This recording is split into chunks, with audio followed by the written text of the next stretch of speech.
বিষয়বস্তু যেটা বলেছিলাম, আমার নামাজ কবুল হবে না, আমার রোজা কবুল হবে না, আমার হজ কবুল হবে না, আমার দাওয়াতের কাজ কবুল হবে না, পীর মাশায়েখের আমল সবকগুলি কবুল হবে না, দুনিয়ায় কোনো ইবাদত কবুল না হওয়ার জন্য যেই পূর্ব শর্তটা, সেই শর্তটা হলো কি করতে হবে? শর্তটা হলো খাও হালাল, করো নেক আমল। খাও হালাল, করো নেক আমল। রাসূল পাক সাল্লাল্লাহু আলাইহি সাল্লামকে আল্লাহ পাক এটাই বলেছেন। এই জন্য আমার আলোচ্য বিষয়টা হলো রিজিক হালাল হতে হবে, রিজিক হালাল হতে হবে। ভাই, গাড়িতে লাগে তেল, কি পেট্রোল, মোবিল, অকটেন, ঠিক না? এখন ওইখানে যদি গাড়ির পেট মানে ট্যাঙ্কিটা যদি পানি দিয়ে ভরেন, গাড়ি চলবে? প্রস্রাব দিয়ে ভরবে? চলবে? যদি লুজ মোশন হয়, বাথরুম পানির মতো, ওটা দিয়েও ভরলে চলবে? কেন চলবে না? ট্যাঙ্কি তো ভরছে, তো চলবে না কেন? ওটার খাদ্য যা খাইতে চায় সেটা দেওয়া, কথা বলে না, সেটা দেওয়া হয় নাই। অসুস্থ হলে মানুষ চিড়ে ভিজায় না ভাই? চিড়ে ভিজাই আমরা কি দিয়ে ভিজাই খাই? পানি দিয়ে। কি দিয়ে? প্রস্রাব দিয়ে ভিজাইলে ভেজে কিনা, কথা বলেন? তো অসুবিধা নেই, প্রস্রাব দিয়ে ভিজাই খায় না এক শ্রেণীর মানুষ। প্রস্রাব দিয়ে ভিজাইলেও তো চিড়ে ভেজে, লুজ মোশন হলে বাথরুম দিয়ে ভিজাইলেও তো চিড়ে ভেজে কিনা?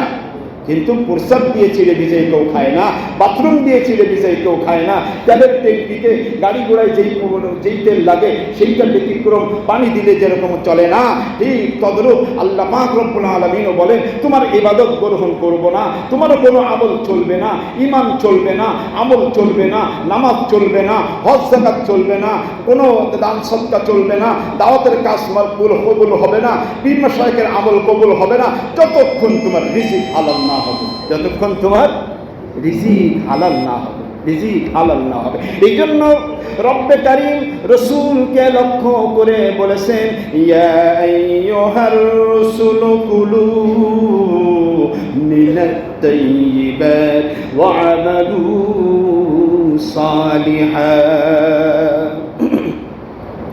আল্লাহ সূরা মুমিনুন 18 নম্বর পারা, সূরা মুমিনুন 51 নম্বর আয়াত, আল্লাহ পাক রব্বুল আলামিন বলেন, ইয়া আইয়ুহার রাসূল কুলু মিনাত তাইয়্যিবাত, খাও হালাল, ওয়া আমালু সালিহান, করে নেক আমল। কে বলেন ভাই? কে বলে? সূরা মুমিনুনে 51 নম্বর আয়াতে, ইয়া আইয়ুহার রাসূল, হে আমার রাসূল, কুলু মিনাত তাইয়্যিবাত, হালাল এবং পবিত্র খাদ্য গ্রহণ করো, বাহ্যিক এবং অভ্যন্তরীণ উভয় দিক দিয়ে। শুকরের গোশত হালাল না হারাম? মুরগির গোশত হালাল না হারাম? কিন্তু এই হালালটাও হারাম তরিকায় না হইলেও হারাম হয়ে যায়, হয় কিনা? আল্লাহ পাক কথার মধ্যে এতটা ভরপুরতা থাকে, কুলু মিনাত তাইয়্যিবাত, হালাল এবং পবিত্র খানা। বন্ধু, মুরগি তো হালাল। এখন এই মুরগিটা হালাল খাওয়ার জন্য যদি ভগবানের নামে খ্রিস্টান তাদের ভগবান কোন মূর্তির নামে যদি জবাই করা হয়, হালাল জিনিসটা কি হবে? ফতোয়া দিতে হবে। বন্ধু, এই মুরগিটা হালাল, কিন্তু জবাইও করলেন হালাল পদ্ধতি রব্বে কারীমের নাম নিয়া। কিন্তু দেখা গেল রাত্রে 5 জন বন্ধু আব্দুল করিমের বাড়িতে গিয়ে মুরগির খোপ থেকে সুন্দর বড় সাইজের একটা মুরগি এনে, ছাগলের গোয়াল ঘর থেকে বড় একটা ছাগল এনে জবাই দিয়ে খাইলেন। ছাগল তো খাওয়া হালাল, কিন্তু পদ্ধতিটা কি? আল্লাহ বলেন, কুলু মিনাত তাইয়্যিবাতি ওয়া আমালু সালিহান, হালাল খেতে হবে, পাক ও পবিত্র পদ্ধতিতে খেতে হবে। জাহিরি ভাবেও বা হালাল হতে হবে, বাতিনি ভাবেও হালাল হতে হবে, বাহ্যিক ভাবেও হালাল হতে হবে, এবং আভ্যন্তরীণ ভাবেও সেটাকে হালাল বানাইতে হবে। এই জন্য আল্লাহ পাক রাসূলকে বলেন, রাসূলকে হারাম খাইতেননি। তাহলে এই উদ্দেশ্য কি রাসূলকে বলা, না আমাদের জন্য আল্লাহ পাকের উদ্দেশ্য বলা? আল্লাহ বলেন, ইয়া আর রাসূল কুলু মিনাত তাইয়্যিবাত, হালাল এবং পবিত্র খাদ্য গ্রহণ করেন, তারপরে ওয়ামালু সালিহা, তারপরে নেক আমল করেন। ট্যাঙ্কিতে ভালো জিনিস দেন, পেটের মধ্যে যেটা দিতে চায় হালাল জিনিস সেইটা দেন। তাহলে তা না হলে হারাম দিয়ে, সুদ দিয়ে পেট ভরলে, ঘুষ দিয়ে পেট ভরলে, হারাম দিয়ে পেট ভরলে পেট ভরবে, চিড়া বুধ প্রসাদ দিয়ে চিড়া ভিজাইলেও ওটাকে হলে নরম হয়, পেট হারাম দিয়ে ডুব খাইলেও পেট ভরে, সুদের টাকা দিয়ে খাইলেও পেট ভরে, হ্যাঁ হারাম দিয়ে খাইলেও পেট ভরে, কিন্তু ওই পেট ভরায় ওই শরীরের ইবাদত কবুল হয় না, ওই শরীরের নামাজ কবুল হয় না। এই জন্য আল্লাহ বলে রিজিক হালাল করো, ইবাদত পরে করো। আগে রিজিক হালাল এবং পবিত্র করো, তারপরে আমল করো। রাসূলকে আল্লাহ সেটাই বলেন, ইয়া আইয়ুহার রাসূল কুলু মিনাত তাইয়্যিবাত ওয়ামালু সালিহা, রিজিক হালাল করো, তারপরে নেক আমল করো। আল্লাহ এই জন্য রাজি আছি না ইনশাআল্লাহ? আল্লাহ পাক বলেন এই জন্য সকল আমল কবুল হওয়ার জন্য আল্লাহ পাক পূর্ব শর্ত দিলেন রিজিক হালাল হওয়া, রিজিক হালাল হওয়া। আর মুক্তির জন্য তিনটা বিষয়ের উপরে নির্ভর করে, মুক্তির জন্য, জাহান্নাম থেকে মুক্তির জন্য তিনটা জিনিসের উপরে নির্ভর করে। একটি হলো হালাল খাদ্য ছাড়া কোনো ইবাদত কবুল হয় না, জাহান্নাম থেকে মুক্তি পাওয়া যায় না। 2 নম্বর, ফরজ ইবাদতগুলি তরক করা যাবে না, ফরজ ইবাদতগুলি মানতে হবে, আমল করতে হবে। 3 নম্বর, ইত্তেবায়ে রাসূল, রাসূলের অনুকরণ করতে হবে।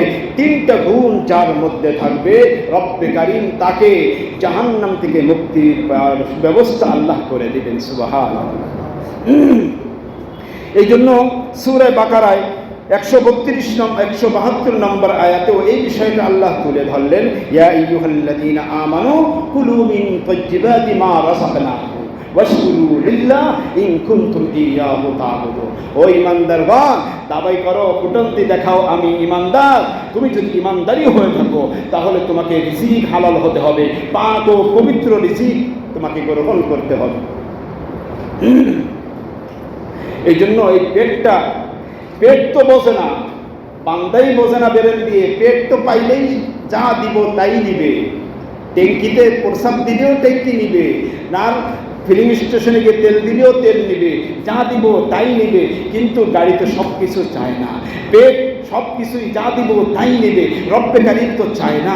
এই শরীর, এই অঙ্গ প্রত্যঙ্গ, এই শরীর নামক যানবাহনটা তো তোমার ওই তেল চলবে না, হালাল খাদ্য তেল দিয়ে তোমাকে শরীরটা চালাইতে হবে, হারাম থেকে পরহেজ করতে হবে। আল্লাহ আমাদের কবুল করে বলে আমি। এই জন্য শেখ ফরিদুদ্দিন আত্মার রহমাতুল্লাহ আলাইহি বলেন, চুষে কিমরা পাকেদারি আজহারাম, চুষে কিমরা পাকেদারি আজহারাম, মর্দ ইমা দারবাশি ওয়াসসালাম। যখন হারাম থেকে পেটটাকে পাক ও পবিত্র রাখবো, তখন আমি আপনি মুসলমান ইমানদার এবং সুখ ও শান্তির ভরসা করতে পারব। কতটা বুঝে আসছে? আল্লাহ এই জন্য হালকে বাতেন আসহাবা মশফাকে নিস, রূহে উরা রাহিসো আফলাকে নিস। যেই ব্যক্তি পেটটাকে হারাম থেকে হেফাজত করতে পারবে না, আল্লাহ রাসূল সাল্লাল্লাহু আলাইহি ওয়াসাল্লাম কোরআন হাদিস থেকে শেখ ফরিদুদ্দিন আত্তার রহমাতুল্লাহ আলাইহি তার ভাষায় বলেন, তার রূহটা, তার ইবাদতটা আসমানের রাস্তা অতিক্রম করবে না, উঠবে না, কবুল হবে না। আল্লাহ আমাদেরকে সঠিক পথ ও মত, সঠিক মানুষকে বন্ধুরূপে গ্রহণ করে হালাল রিজিক কামাই করে হালাল রিজিকের মাধ্যমে ইবাদত করার তৌফিক দান করুন। আমিন। ওয়া আখিরু দাওয়ানা আনিল হামদুলিল্লাহি রাব্বিল আলামিন। আসসালামু আলাইকুম ওয়া রাহমাতুল্লাহি ওয়া বারাকাতুহু।